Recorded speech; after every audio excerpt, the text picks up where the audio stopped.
मैंने कैसे शुरुआत की या स्कूल में थोड़ा सा दिमाग में था। तो हाँ, स्कूल में थोड़ा सा कहीं सोचा था, कहीं शायद पढ़ लिया होगा, कहीं सुन लिया होगा कि नहीं आईएएस ऑफिसर नाम की कोई चीज़ होती है। लेकिन तब ये भी नहीं पता था कि यार यूपीएससी नाम की कोई एग्ज़ाम है, सिविल सर्विस एग्ज़ाम है, उससे और भी पोस्ट में आप सिलेक्ट हो सकते हैं, ऐसा कुछ नॉलेज नहीं था। जब मैं अपने कॉलेज लेवल में आई, जब कॉलेज में एडमिशन लिया, मैंने भोपाल से ही प्राइवेट इंजीनियरिंग कॉलेज से केमिकल इंजीनियरिंग किया है। और उस दौरान मुझे जब मैंने सोचना शुरुआत की कि क्या बनना है, कंटेम्पलेट किया कि एग्जैक्टली क्या करियर चाहती हूँ, तो लगा कि यार कहीं जो पुरानी ड्रीम थी, एक जो सपना था, वो अभी उसको सामने लाना चाहिए। फिर इस बारे में और पढ़ा और तब खान स्टडी ग्रुप भोपाल में सेंटर वहाँ पे जैसे शुरू हो गया था, तो मेरा जो फाउंडेशन कोर्स है मैंने वहाँ से किया। और इस एग्ज़ाम के बारे में जो चीज़ें मुझे 1-2 साल में समझ में आई हैं, वो कुछ चीज़ें मैं आपसे शेयर करना चाहती हूँ। सबसे पहली चीज़ जो पहले जय और रचना हम दोनों बोल चुके हैं कि कंसिस्टेंसी। आप अगर दिन में, कई बार हमसे सवाल पूछते हैं कि आप कितने घंटे पढ़ाई करते हैं, तो देखिए घंटे मैटर नहीं करते। कोई 17-18 घंटे हमें नहीं पढ़ना है, इतना हम पढ़ भी नहीं सकते। एक दिन पढ़ सकते हैं, दूसरे दिन नहीं पढ़ पाएंगे। 5 से 6 घंटे ही आपको देने हैं या उतने निकालने हैं, पर वो जो वक्त आप अपनी पढ़ाई को देते हो, वो कंसिस्टेंटली आपको रोज़ उतना ही अपने पढ़ाई को देना है। Consistency is the key, that is the first and the most important thing जो आपको ध्यान में रखनी है।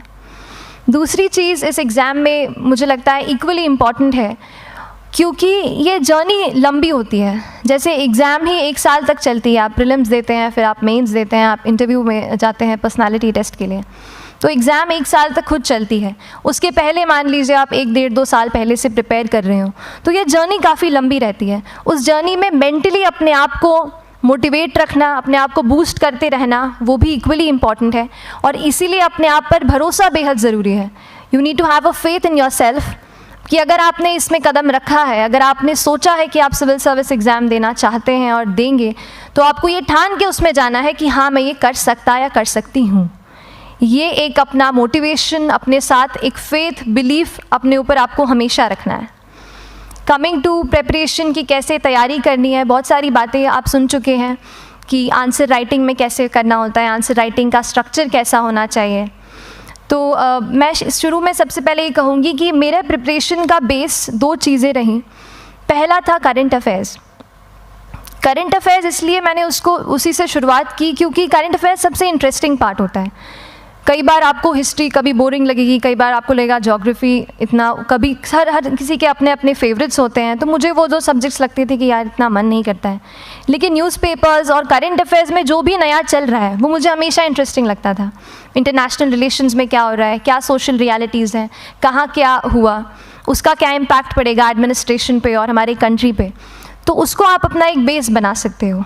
आप करंट अफेयर्स बेस्ड प्रिपरेशन कर सकते हैं, इसलिए भी क्योंकि अगर आप मेंस एग्ज़ाम देखेंगे तो काफ़ी डायनामिज्म आ गया है, केवल प्रीलिम्स में नहीं बल्कि जनरल स्टडीज़ पेपर 2, पेपर 3 में भी आप देखेंगे कई सारे ऐसे सवाल हैं जो करंट इवेंट्स से इंस्पायर्ड होते हैं, उन पे बेस्ड रहते हैं।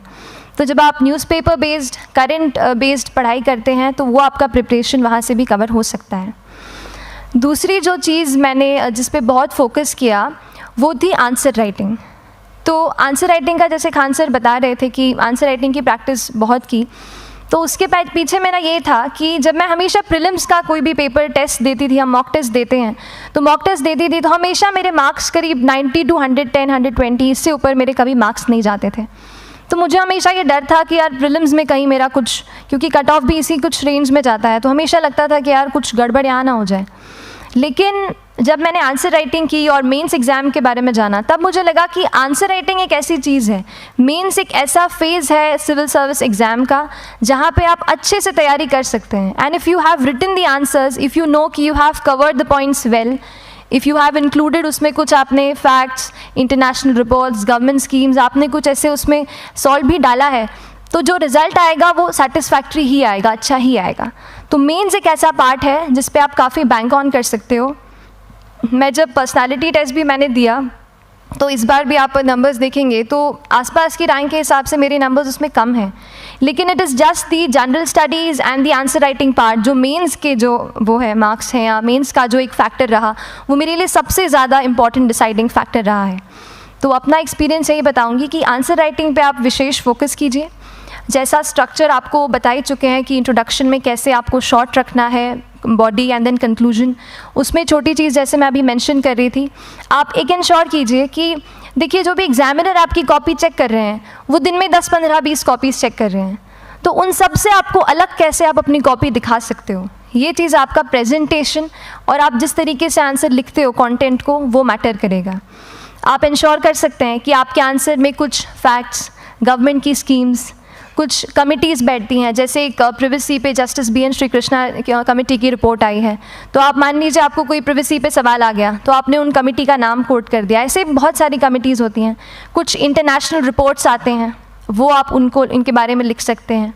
इंडिया का मैप आप बना सकते हैं। मैंने सीख लिया था कि 10-15 सेकेंड्स में कैसे जल्दी से मैप बनाना है और उस पर कैसे पॉइंट कुछ करना है, कुछ लोकेट करना है। तो ये कुछ ऐसी चीज़ें हैं जो आपके आंसर्स को एनरिच करेंगी और प्रेजेंटेबल बनाएंगी। तो इस तरीके से आंसर्स पे जैसे हम क्लास करते हैं, लेकिन उसके साथ साथ आपको ये कोशिश करनी है कि 1 से 2 आंसर पर डे आपको ज़रूर लिखने ही लिखने हैं, apart from the test series that you are doing. Answer writing से 2-3 चीज़ें होती हैं, ना केवल हमारी एक लिखने का हमें समझ आता है हम क्या लिखते हैं कैसा है, पर हमारा कॉम्प्रिहेंशन भी इम्प्रूव होता है। हमें कितना समझ में आया वो भी हमें खुद समझ आता है जब हम आंसर्स लिखते हैं। और इसीलिए आंसर राइटिंग पे आप फोकस कीजिए, 1 से 2 आंसर ज़रूर लिखिए। और आंसर राइटिंग के बाद the third pillar of my preparation जो काफ़ी इंपॉर्टेंट जिसने रोल प्ले किया, that was tests and test series and mocks. देखिए हम पढ़ रहे हैं यहाँ पर, I will also come to the point कि हम कैसे दिल्ली, भोपाल और इंदौर में प्रिपेयर करके बिना दिल्ली जाए हम कैसे कर सकते हैं, I will come to that point. पर उसके पहले टेस्ट की थोड़ी बात कर लेती हूँ कि टेस्ट देना क्यों ज़रूरी है। हम ये जो एग्ज़ाम दे रहे हैं सिविल सर्विस की, एक ऑल इंडिया लेवल एग्ज़ाम है and this cut throat competition. तो उसके लिए आप केवल पढ़ते रहें, सारी बुक्स, मटेरियल्स, स्टैंडर्ड ये करंट का सब पढ़ लें, लेकिन अगर आप ये नहीं जज कर पाए कि आपका क्या लेवल है at an all India level, तो चीज़ें समझ में आप नहीं, मतलब आप आगे नहीं बढ़ पाएंगे या सही डायरेक्शन नहीं पकड़ पाएंगे। तो इसलिए आप टेस्ट से घबराइए मत। कई बार टेस्ट का इनर्शिया होता है, ऐसे लगता है कि जब तक पूरा सिलेबस कंप्लीट नहीं कर लूँ तब तक टेस्ट नहीं दूंगा, लेकिन सच में बात ये होती है कि जब तक हम GS के मतलब पेपर देने अंदर भी घुसते हैं ना, तब भी उस सेकंड पे लग रहा होता है कि कुछ छूट गया है हमारा। तो ये चीज़ होगी ही, इसीलिए ये मैं कभी मत सोचिए कि जब तक पूरा सिलेबस नहीं कर लूँ टेस्ट नहीं दूंगा। जैसे आपका एक थोड़ा बेस बन जाता है प्रिपरेशन का, आप टेस्ट दीजिए, चाहे वो प्रीलिम्स का MCQ का टेस्ट हो या मेंस का राइटिंग स्किल की प्रैक्टिस हो, टेस्ट पे आप फोकस कीजिए। उसके बाद टेस्ट केवल देने के लिए नहीं देना है, उसको एनालाइज भी अच्छे से करना है। When you get the answer hints, when you get the answer keys, analyse properly कि आपकी क्या गलती हुई है और उससे भी सीखने की कोशिश कीजिए कि क्या कुछ नया मुझे इस टेस्ट पेपर से या इस आंसर कॉपी से मिल सकता है। तो इस तरह से टेस्ट पे भी आप फोकस कीजिए। And I will come lastly to the point कि जब मैंने प्रिपरेशन शुरू की थी अपने कॉलेज के 2nd ईयर 3rd ईयर आते आते, तो मन में बहुत सारे फियर्स थे। मैं भी एक नॉर्मल फैमिली से हूँ, मेरे फैमिली में किसी ने आज तक सिविल सर्विस का पेपर भी नहीं लिखा था, तो मन में बहुत सारे फियर्स थे, डाउट्स थे, क्या होगा, कैसे होगा। तो हो सकता है आपके मन में भी ऐसा हो। और हम जैसे यहाँ रहते हैं, हम सोचते हैं कि दिल्ली जाना तो सबसे ज़रूरी है, उसके बिना तो ये एग्ज़ाम हो ही नहीं सकती। तो उस पर मैं एक चीज़ बताना चाहूँगी कि जैसे KSG जैसे इंस्टीट्यूट हैं, जो फैकल्टी भी हमें वही मिलती है जो दिल्ली में पढ़ा रहे हैं, तो ये एक बहुत पॉजिटिव पॉइंट है कि क्वालिटी का कोई दिक्कत नहीं आएगी। बस एक चीज़ है, आप ज्वाइन करते हैं class, that will only provide you a direction, वो आपका रास्ता दिखा सकते हैं आपको कि इस रास्ते पर आपको चलना है, लेकिन चलना उस रास्ते पे आपको खुद है। You have to work on your own. कभी ये मत सोचिए कि मैं वहाँ नहीं जा पा रहा हूँ तो नहीं हो सकता, यहाँ है, तो हम एक्सक्यूज़ेस बनाते हैं। कई बार चैलेंजेस आते हैं। तो मैंने कॉलेज के साथ प्रिपरेशन की, तो उसमें भी काफ़ी दिक्कत आती थी। कभी कभार कॉलेज की एग्ज़ाम होती थी तो इसमें मैं अपना उतना वक्त नहीं दे पाती थी। तो उस मोमेंट पे फिर प्लानिंग ने मुझे बहुत हेल्प किया कि हम किस तरीके से अपने कॉलेज के एग्ज़ाम के लिए प्लान कर लें। जैसे मैंने इंजीनियरिंग की है और मुझे पता है कि हम इंजीनियर्स 1 महीने से ज़्यादा पहले से पढ़ते नहीं हैं, पढ़ते हैं क्या? तो वो चीज़ आप ध्यान रख सकते हो, उसको अपना स्ट्रॉन्ग पॉइंट बना सकते हो। 1 से 1.5 महीना जब exam is approaching, I use to plan my entire syllabus का प्रिंट आउट निकाल के I use to make my notes, उस तरीके से उसको मैं उसको संभाल लेती थी। तो whenever you are managing those things together, focus on planning, किस तरीके से आप एक माइक्रो प्लान बनाएं, अपना डेली एक प्लान बनाएं, वीकली टारगेट सेट करें और एक ब्रॉड विजन दिमाग में रखें कि ब्रॉडली आप मंथ्स में क्या कवर करने वाले हैं। अगर आप प्लानिंग अच्छे से करते हैं तो ज़्यादातर पोर्शन आपका वहीं से कवर हो जाता है, और जब आप टारगेट्स बनाते हैं, उनको टिक करते हैं, तो एक सेंस ऑफ कंप्लीशन भी आपको मिलता है कि yes I am on the right path और मैं सही जा रहा हूँ या जा रही हूँ। तो इस तरीके से प्लानिंग पे भी इक्वली फोकस कीजिए। एंड बस यही सिंगल बिगेस्ट मैसेज मेरी तरफ से यही रहेगा कि आपने अगर ठान लिया है, अगर आप सोचते हैं कि आप ये एग्ज़ाम क्रैक कर सकते हैं, तो आपको रोकने वाला और कोई नहीं, आप खुद ही हो सकते हैं। तो खुद आप अपनी रुकावट कभी मत बनिए, एक्सक्यूज़ेस मत बनाइए। ऑब्स्टिकल ज़रूर आएंगे, उन्हें आपको चैलेंज करना है। Challenges are meant to be challenged.